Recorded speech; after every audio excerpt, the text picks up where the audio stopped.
Okey. Dalil hadis tentang sebahagian kepala mazhab Imam Syafi'i, kalau mazhab Hanafi kata seluruh kepala, dua-dua ada dalil. Walaupun diorang samar-samarkan sebahagian kat mana, sikit ke, suku ke, 1/3 ke, setengah kepala ke, seluruh kepala ke. Okey, nak dapat dia punya jawapan dia, kena rujuk pada fuqaha ni, dia pun mahir bukan saja bab Quran, bab hadis pun dia pakar juga. Okay, Imam Syafi'i rujuk dia punya dalil yang ini. Daripada hadis ni riwayatkan oleh Imam Muslim. Siapa nak try belajar pasal hadis? Hadis tak payah dengung, tak payah ni semua. Tak ada idgham haruna pun tak ada. Siapa nak try baca hadis? Boleh? Cara baca hadis macam ni Kalau ayat ni kan, dia tak payah dengung-dengung pun tak payah, ifat-ifat tak payah. Yang ni baca an, dia terus an kan? Ani banil. Ani banil Mughairah kan? Ataupun Muraiti bani Syu'bah radhiyallahu anhu annan Nabi sallallahu alaihi wasallam tawadda'a famasaha binasiyatihi wa 'alal imaman sarban imamah. Okey, ni dia. Yang bermaksud dari Ibnul Mughirah bin Syu'bah radhiyallahu an, bahawa baginda Nabi SAW telah berwuduk lalu mengusap jambulnya di atas sarbannya. Ini dalil dia, hadis riwayat Imam Muslim. Kalau dia kata jambulnya di atas sarban, maknanya Rasulullah pakai sarban, Rasulullah ke belakang kan sikit macam kita pakai songkok, angkat wuduk, jambulnya. Itu yang kata Imam Syafi'i, penghujung sini dah boleh, sekurang-kurangnya 3 helai nak rambut. Ini dalil Imam Syafi'i. Faham tak? Ini adalah hadis je dia. Jambul je. Bila kata jambul tu, kita tahulah jambul katakan jambul kat belakang lah. Jambul kat depan. Lepas tu dia cakap lagi, pakai sarban kat atas kepala Nabi. Macam kita kat wuduk, kadang-kadang kita nak gantung sokok ke tak nak gantung, betul tak? Tanya jemaah lelaki, dia tahulah diorang. Tak ada tempat nak gantung kadang. Ada masjid memang tak ada tempat gantung songkok. Ada pun kokak juga, ada pun tempat gantung, songkok kita jatuh pula basah songkok pun ada, masjid kokak pun ada. Jadi kita tak nak jatuh ataupun tak ada tempat gantung, kita lalu ghostankan kita punya songkok macam gini je. Itu Nabi buat, tapi Nabi tak tahu songkok lah, maknanya dia tak sarban lah. Kalau dia cuci seluruh kepala, mana mungkin ada sarban kat atas kepala, dia cuci sarban ke? Basah lah sarban dia. Ini dalil Imam Syafi'i. Sebab ayat tadi sama-sama. Sikit ke, sebahagian ke, 1/3 ke, separuh kepala ke, seluruh kepala ke, itu dia sebahagian dari perbincangan. Tapi Imam Syafi'i ada dalil. Ini dalil Imam Syafi'i. Hadis ni nak faham lebih terperinci, bukan sekadar baca hadis, dia ada lebih syarah hadis. Imam Muslim, siapa yang syarah dia punya hadis? Imam Nawawi. Kalau Imam Bukhari, kita ada Imam Ibn Hajar Asqalani. Setiap imam-imam hadis ni ada pensyarah dia. Syarah ni dia huraikan. Macam ayat Quran, nak faham kena belajar ilmu tafsir. Hadis nak faham kena belajar ilmu syarah. Yang syarahkan Imam Muslim punya hadis, Imam Nawawi. Awak bacalah kitab Riyadhatus Shalihin, macam tebal, semua disyarahkan oleh Imam Nawawi. Hadis mana? Hadis Imam Muslim. Bacalah hadis 40. Semua disyarahkan oleh Imam Nawawi. Dalam hadis 40 semua dia ambil Imam Muslim. Kenapa dia tak nak ambil Imam Bukhari? Bukhari ada lain kitab. Buka kitab Fathul Bari pula nanti. Imam Bukhari punya hadis semua disyarahkan oleh Ibn Hajar Asqalani. Okey, ini syarah hadis tadi tentang yang jambul Nabi usap tu kan.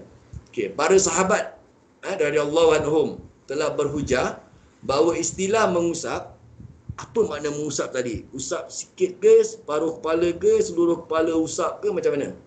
Kan? Boleh sedikit atau banyak? Nampak tak? Jadi maknanya Imam Hanafi pun betul. Banyak makna semua kepala dia basahkan. Imam Syafi'i pun betul. Boleh sedikit dan boleh banyak. Dua-dua betul lah maknanya. Ini baru kita boleh nampak hadis ni nak faham dia kena ada syarah dia. Sebab tu Imam Syafi'i pun tak salah, Imam Hanafi pun tak salah. Yang salah kita yang tak pernah angkat wudu. Tak? Ini dia punya moral of the story dia. Disebutkan dalam hadis yang sahih. Hadis ni sahih. Jadi pandangan ulama ni, pandangan sahabat ni, diorang lebih tahu. Bahawa baginda Nabi SAW mengusap jambulnya, dan hadis ini menyanggah. Okey. Imam Nawawi ni mazhab Imam Syafi'i. Jadi dia punya pandangan dia mesti nak mengikut kaedah Imam Syafi'i lah. Kalau awak baca syarah oleh ulama Hanafi, dia mesti ikut Hanafi punya pandangan. Dia mengusap seluruh kepala kan, sebagaimana menyanggah penafsiran 1/4, 1/3 atau 1/2. Sebab jambul itu kurang daripada 1/4. Jambul tu kurang daripada suku kepala. Betul tak? Jadi maknanya sikitlah jambul tu bagian kat dahi kita selalu kita buat. Macam kita selalu buat lah gitu. Itu ada. Itu bab wuduk tu. Perbezaan dia. Daripada segi kiraat saja ada huruf ba tu aja. Ada kiraat dia tak nak baca huruf ba, dia kira nak baca ada je, ada jadi berbeza macam tu. Nombor 1 ba tadi. Nombor 2 yang saya bilang arjulakum. Okey, bacaan ini arjulakum dibaca oleh Imam Ibn Katsir. Imam Ibn Katsir ni maknanya apa? Dibaca oleh Imam Syafi'i lah. Imam Syafi'i kan ikut Ibn Katsir, arjulakum. Ja'far ni memang yang baca lah. Syu'bah, Abu Ja'far. Syu'bah pun yang anak murid ni tau, Hashim. Habis kita ikut tadi bacaan Haf. Kan? Sebab tu dekat sini dia punya khilaf dia. Tengok. Bacaan ini membawa hukum memadai dengan menyapu air di atas huf. Huf yang saya bilang kasut kulit tadi. Bagi yang memakainya ketika berwuduk. Kan? Jadi dah pakai, kita tinggal sapu je air tu. Tapi yang baca arjulikum, kalau julikum, bukan julakum julikum, dia bukan menyapu. Julikum ni, kan? Ini pula Haf bacaan pula. Nampak tak? Imam Hashim ni daripada Haf. Maknanya, Imam Hashim ada 2 murid, dia ada 2 wajah bacaan. Nak baca arjulakum boleh, arjulikum pun boleh. Jadi Imam Syafi'i kata apa? Ayat di atas mengenai hukum membasuh kaki ketika berwuduk. Para ulama telah menggabungkan 2 wajah tersebut. Maknanya ulama telah gabung, ambil dua-dua boleh pakai je lah. Nak cuci sebahagian daripada luar awak pakai kasut kulit boleh, nak buka kasut cuci kaki pun boleh, tak ada masalah. Awak pilih mana awak selesa. Dua-dua boleh. Hukum wajib tetap sama. Maksud tetap sama ni, tetap sama kena basuh kaki juga. Cuma cara basuh kaki, menyapu saja dari luar ataupun kena basuh. Tapi dia tak cakap membasahkan kaki. Yang kita tengok kat masjid lalu orang membasahkan kaki tu. Tu kan membasuh, menyapu. Dia buka paip, dia jolok je kaki dia kasi basah. Itu bukan wuduk dengan sempurna tau. Sebab itu awak basahkan kaki. Yang dikilafkan bukan basahkan kaki. Yang dikilafkan sama ada menyapu ataupun membasuh. Membasuh dan menyapu. Menyapu kita tahulah, kita kena sapu kaki kita kan. Membasuh ni awak kena ambil awak jari-jari tangan ni, masuk kat celah-celah jari kaki. Kuku-kuku ni semua. Itu baru basuh. Itu perbezaan dia. Kadang-kadang kita tengok orang malas nak bongkok, orang yang buka, jolok, janji basah, dia bilang dah basuh. Itu bukan basuh. Itu jolok. Itu membasahkan kaki. Bahagian berpandai, bahagian kalau keluar patut, pengsan tu orang kat masjid. Mana boleh bahagian jolok kaki pula. Bagi jolok kaki. Banyak ada. Betul-betul. Saya nampak benda-benda kat masjid lah. Kita selalu kat masjid kan. Kadang-kadang nak tegur tak kena tempat lah. Dia orang nak, orang datang kelas-kelas pengajian, baru orang tahulah. Dia kalau tegur depan orang itu, orang jadi aib.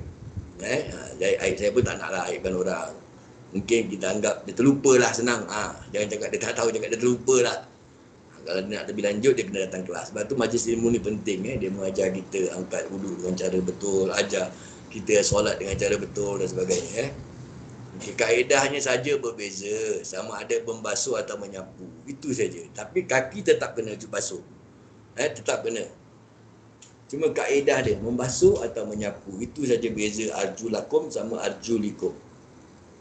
Lepas tu nak baca wa arjulakum boleh, nak baca wa arjulikum pun boleh, dua-dua tak salah.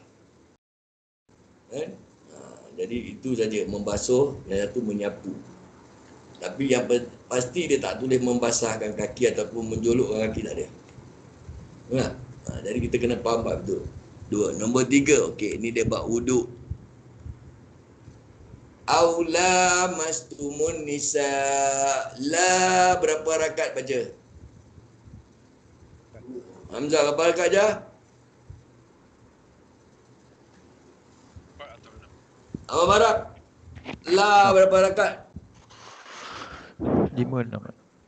Ah, 5, panjang nah 5.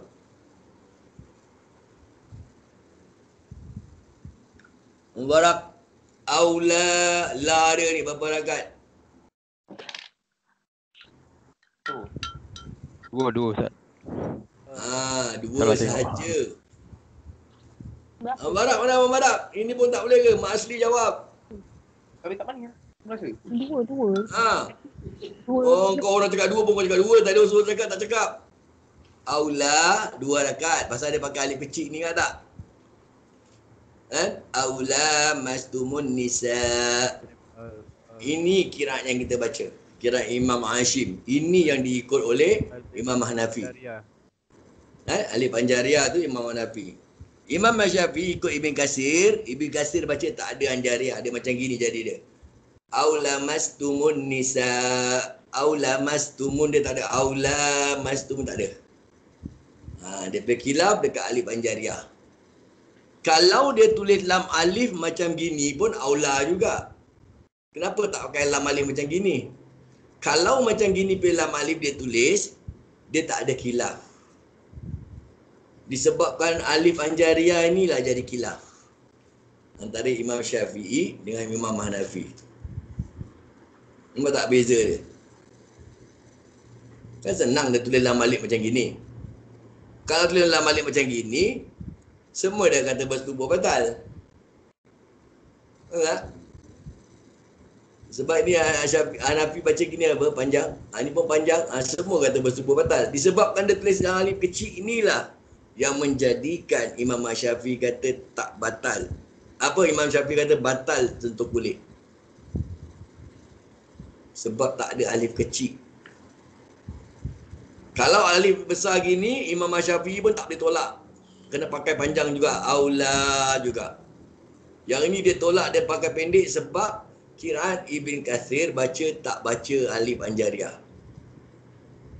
Dapat tak? Boleh? Nampak perbezaan dia? Okey, dalil. Baru kita tengok. Tadi kan saya dah bilang ayat yang tentang apa tadi? Biru usikum tu, menyapu sebagian kepala ke hujung kepala, lepas tu kena rujuk pada dalil yang lain. Dalil yang lain Imam Syafi'i bilang ada hadis sokong sapu kat jambul, betul tak? Habis sahabat tak cakap jambul apa, sapu tu boleh jadi sikit pun sapu, banyak pun sapu. Jadi Imam Hanafi pakai yang sapu yang banyak. Okey, ini tentang wuduk pula, sentuh batal tak batal. Imam Hanafi kata tak batal kecuali bersetubuh, sebab surah Maryam ada firman Allah SWT pada ayat yang ke-20 ni. Okey. Jumari try baca ayat 20. Qalas anna yakunu li gulam. Baca sampai habis. A'udzubillahi minasyaitonirrajim. Qalat anna Kau panjang jangan qalat sebab dia alif besar, dia tak ada khilaf Semua baca panjang. qalat anna yakunu li gulamun wa lam yamsasni basharun. Gulamu ada alif Anjariah, la dia panjang. Qalat anna yakunu li gulamun wa lam yamsasni basharun wa lam aku baghiyah. Okey. Maksud dia, awak tengok dekat huruf yamsasni. Dia asal perkataan dia daripada mim sin sin. Mim sin sin. Itu dia. Yang mim sin sin tu maksudnya apa? Bersentuh. Ini panggil bersentuh Betul tak? Ini mim sin sin bersentuh. Maksud ayat ini daripada perkataan mim sin sin, massa. Dia ada sabdu dekat atas sin. Betul tak? Sebab dua sin digabungkan jadi sabdu lah. Kan saya dah bilang setiap huruf sabdu ada dua huruf kat dalam dia. Ingat tak? Ni siapa boleh ingat? Setiap huruf sabdu dalam dia ada dua huruf. Betul Ustaz. Betul? Betul. Okey. Abang Hassan ada tak Abang Hassan? Setiap huruf sabdu dalam dia ada dua huruf. Saya nak tanya budak lama dulu. Saya tak nampak pasal saya buka PowerPoint. Kalau saya buka video baru saya nampak orang-orang yang ada kat dalam Ain ada, Ain. Balkis pun lama. Balkis kat Jubeda, betul tak? Ada sabdu, ada dua huruf. Betul Ustaz, betul. Betul. Lisa? Dia merge Ya dua Ustaz, huruf. ya betul Ustaz. Dia merge dua huruf, sin sama sin dia taruh sabdu. Jadi dia panggil massa. Okey, saya lari sikit topik pergi hukum tajwid sikit. Yam sas ni, apa hukum sas? Siapa nak jawab? Silakan. Sas, hukum sas Lan. Bukan. Sas. Sin mati atas sas. Tu dia. Sas tadi sas, apa nama hukum sas? Saya nak tengok siapa ada online, saya suruh teka. Banyak ni ada online ni. Ayat bersamaan ni. Jumadi. Mutajah ke mutamah? Dia cakap mutajah. Mutajah dua huruf. Dua huruf apa? Mutajah. Dua huruf yang bersamaan makhraj berlainan sifat. Sekarang ni bersamaan makhraj dan bersamaan sifat. Dia tak boleh mutajah, mutamah. Mutamah lain. Okey, mutamah selain. Good. Idgham ataupun izhar mutamah selain. Izhar. Ha. Izhar. Kenapa izhar? Mati.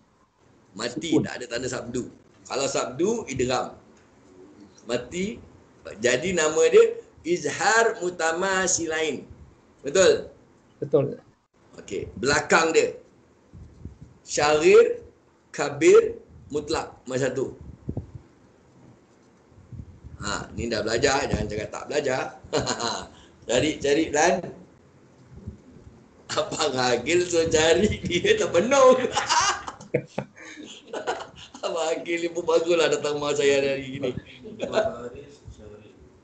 Tapi kerja hari kerja panggil Kau tak kerja aku. Syarif. Syaghir salah. Mutlak Mutlak. Berbaris jumpa mati. Ya. Kalau syaghir, mati jumpa berbaris. Yang ini berbaris jumpa mati. Jadi nama hukum dia penuh ni, kan, sas ni, izhar mutamasil lain mutlak. Ni yang saya nak ajar tajwid ni selalu bab ni lah. Cuma ni kali pula saya start daripada sini pula dulu. Kan? Saya start daripada sejarah dulu. Sejarah Rasam Osmani, sejarah kiraat dulu. Sebab ni pun penting ni rukun. Sebab tu saya selalu jarang ajar orang rukun. Awak tanya budak-budak lama-lama ni, yang best lama-lama. Saya tak ajar orang rukun tau. Saya ajar orang tajwid aja. Yang awak best yang ni pula untunglah dapat belajar rukun. Tapi samalah, yang lama pun dapat datang belajar juga. Mana samalah.